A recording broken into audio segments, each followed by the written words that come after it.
وګوره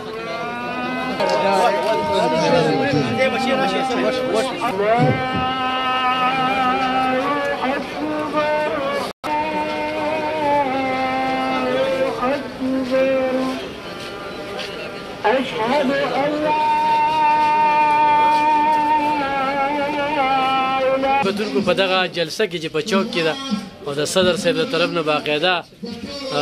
چې کومه ده د کور نه راغلی دا په کوم مقصد وروړو صدر صاحب دا چې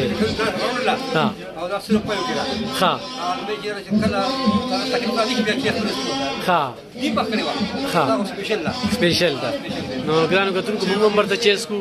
او صدر صاحب هم دي او ورسره ټول ملګري چې کوم دي دا موجود دي او د دې بکرې نوم څه دی لکه سرخد بکرې کې موجود یو خو سرخد بکرې په کې ذکر کیږي ډېر مننه